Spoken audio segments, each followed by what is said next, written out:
Graça e paz, queridos, tudo bem? Meu nome é Atos Rafael. O tema da ministração vai ser o poder da palavra falada. Eu quero pedir aos irmãos para abrir Mateus 13, capítulo 13, versículo 19, por gentileza.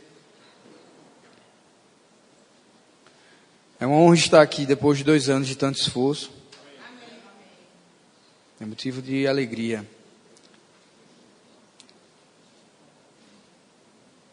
Mateus 13, versículo 19 diz assim: quando uma pessoa escuta a mensagem do reino, mas não a compreende, vem o maligno e arranca o que foi semeado em seu coração.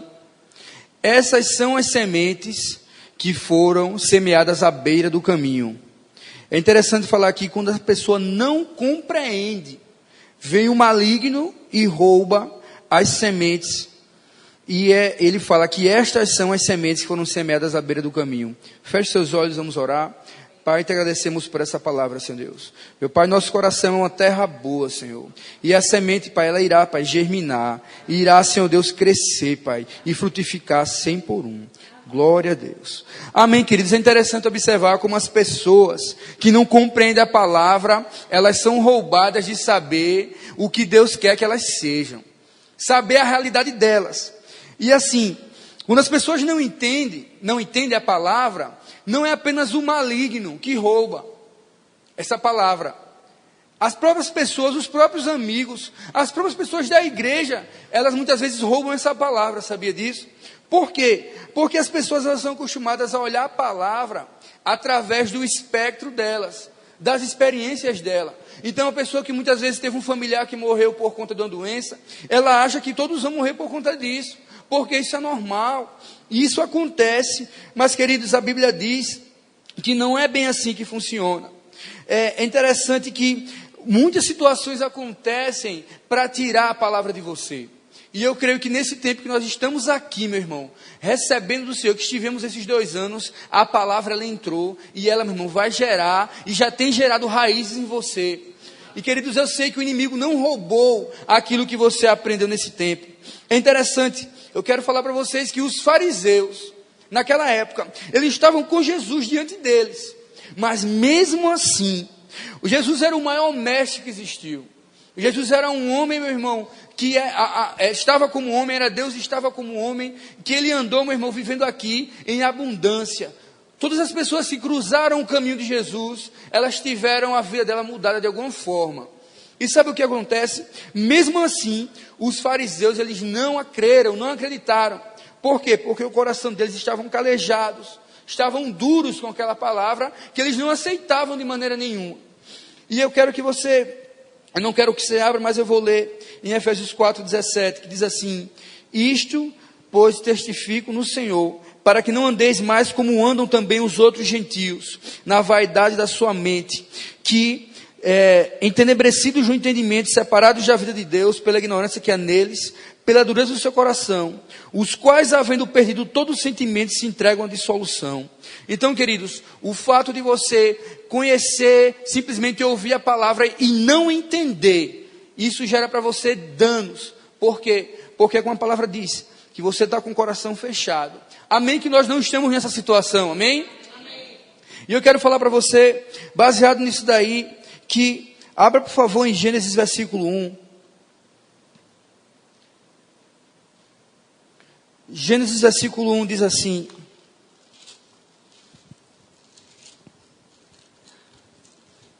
no princípio criou Deus o céu e a terra era vazia, sem forma definida, e o Espírito de Deus se movia sobre a face das águas. Deus disse: haja luz, e houve luz. Deus ficou satisfeito e separou a luz da escuridão.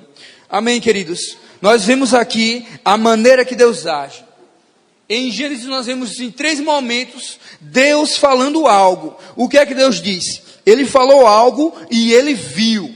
Então ele falou, haja luz, ele viu luz. Ele falou que haja separação, houve separação. E é interessante observar, meu irmão, que no versículo 26, não precisa abrir, diz assim, Deus disse: façamos o homem em nossa imagem e semelhança. Então como que alguém vai ter domínio? Através da maneira como Deus age. Como é que Deus agiu? Falando. Deus, ele falou. Aí as pessoas falam: eu não consigo ver cura na minha vida, eu não consigo ver nada acontecendo. Sabe por quê, meu irmão? Porque você não está falando a coisa certa. Você não está citando as escrituras no que fala sobre cura. Porque, meu irmão, a palavra tem que estar na sua boca, para depois estar no seu coração. É o que fala em Romanos 10. Mas diz: a palavra está perto de ti, na tua boca e no teu coração. Esta é a palavra da fé que pregamos. As coisas não têm mudado na sua vida, porque você não tem falado. Porque quando você fala, aquilo vem fazer morada no seu coração. E é interessante falar para você, meu irmão, que em Gênesis nós temos exemplos clássicos disso. Deus falando e as coisas acontecendo. Sabe por quê? Porque, meu irmão, quem tem autoridade fala. A autoridade é exercida pela voz. Aí você vai dizer: como é que isso funciona, pastor? Em Mateus 8, você não precisa abrir, mas fala sobre o centurião. Eu vou falar aqui no versículo 6. O centurião, ele encontra Jesus e diz assim: Senhor, meu servo está em casa paralítico, sofrendo um horrível tormento. Versículo 7, então Jesus disse: eu vou curá-lo. Aí o 8, ao que respondeu o centurião: Senhor, não sou digno de receber sob meu teto, mas diz apenas uma palavra e o meu servo será curado. O centurião, ele entendia o poder, meu irmão, de quem tem domínio. A palavra, ele falou: você precisa apenas falar uma palavra. E isso é interessante, meu irmão, que Jesus, ele deu uma pregação por conta daquela atitude do centurião. Aí você vai dizer: quem é aquele centurião? Ele era um romano, mas Jesus, ele não veio para os romanos, veio para os israelitas. Mas Jesus falou: eu não encontrei uma fé do tamanho desse homem. Por quê? Porque ele entendeu o poder de uma palavra. Ele entendeu o princípio do domínio. E, queridos, eu quero dizer, ele fala assim, Jesus, ele fala no capítulo 9, versículo 13. Então disse Jesus ao centurião: vai-te e da maneira como crestes. É interessante observar isso. Da maneira como ele creu lá atrás.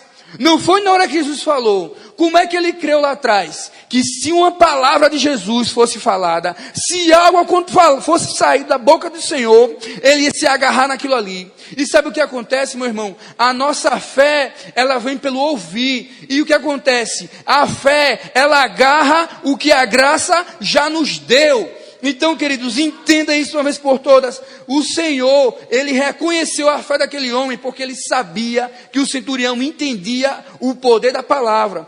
Aí você vai dizer para mim: mas só que, pastor, não tem promessa na Bíblia para mim. Aí você pode dizer: não tem promessa na Bíblia para que eu passe em direito, Gabriel. Não tem promessa na Bíblia para que o meu filho saia da droga, para que o meu filho saia do homossexualismo. Meu Deus, eu não tenho promessa na Bíblia para que a minha empresa ela possa crescer e avançar. Em 1 João 4,17 diz assim: nisto é perfeito o amor para conosco, para que no dia do juízo tenhamos confiança. Qual ele é? Quem? Jesus. Ele está falando qual ele é no tempo presente. Somos também nesse mundo. Entenda isso, meu irmão. Como Jesus, ele é no céu, entronizado com o nome dele acima, meu irmão, sobre todos os nomes, da maneira que ele é. Eu e você, nós somos aqui nesse mundo. Nós podemos andar em cura divina, realizando milagres. Nós podemos ter uma vida abundante aqui na terra, pois tal como ele é, nós somos aqui.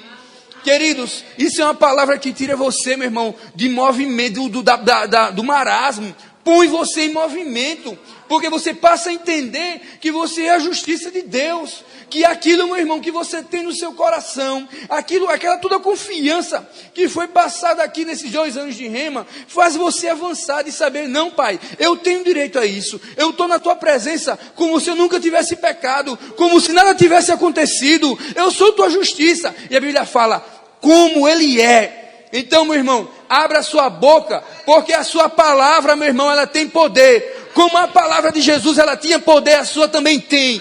Porque é como ele é. E, meu irmão, em Jesus tem o sim e o amém. Não adianta você viver uma vida, meu irmão, muitas vezes de derrota. Não adianta você viver uma vida, muitas vezes, de tristeza, de preocupação. Quando a Bíblia fala que, meu irmão, como ele é no céu, ele está acima. Ele não é na terra, ele está acima. Meu irmão, você pode estar acima das dificuldades. Você pode estar acima dos problemas. Sabe por quê? Porque como Ele é. Entenda quem você é hoje e comece a falar, meu irmão, a palavra que salva e que liberta. Eu quero aproveitar para agradecer o tanto que eu aprendi com vocês esses dias, as dificuldades que foram esses dias. Mas, meu irmão, uma coisa eu tenho no meu coração, desde que iniciamos esse processo aí do rema, esse aprendizado. Eu tenho que entrar nesse rema, eu tenho que passar por aquele lugar e eu tenho que ter a minha mente mudada. A Bíblia fala, meu irmão, sabe de quê? Que Jesus fala que o meu fardo é leve. Me entenda, a Bíblia não fala que você vai viver uma vida 100% de alegria. Meu irmão, o dia mau ele vai vir. E quando o fardo é leve, se nós pudéssemos dividir esse fardo, 50%, 60% dele, sabe o que é? É a mudança da mente. Então, meu irmão, não existe facilidade quando você precisa mudar a sua mente. Mas existe, sabe o quê? Um ajudador, que é o Espírito Santo, que ele vai instruir você no que deve ser feito. Porque na sua força e na minha força, nada podemos fazer. Glória a Deus. Eu creio, meu irmão, que grandes coisas o Senhor, Ele vai fazer em nossas vidas, através do aprendizado e do conhecimento com essa palavra. Porque, queridos, olhem, se essa palavra não colocar a mim e a você em movimento, o que é que vai colocar? O que é que vai, meu irmão, mudar a realidade da minha vida e da sua vida, se não for a palavra de Deus? Porque, meu irmão, Pedro, ele falou muito bem. Para onde irei eu, Senhor, se só Tu tens as palavras de vida eterna? Nós passamos a entender que o nosso tempo aqui ele é tão resumido. E nós não podemos viver uma vida aqui, meu irmão, de derrota. Não podemos viver uma vida aqui, meu irmão, de tristeza. Uma vida aqui, meu irmão, que ela esteja, meu irmão, à margem de uma felicidade plena. Nós temos que viver, meu irmão, uma vida como Jesus andou por essa terra. Andou, meu irmão, acima de toda circunstância. Meu irmão, surgiram dificuldades. Jesus chorou. Mas o próprio Deus, meu irmão, Ele exaltou sobremaneira e deu um nome acima de todo nome. Então entenda, meu irmão, o que você tem passado, muitas vezes é algo que precisa ser mudado na sua mente. Mas sabe o que acontece? Você precisa falar. A palavra falada, ela tem poder. Haja como Deus agiu.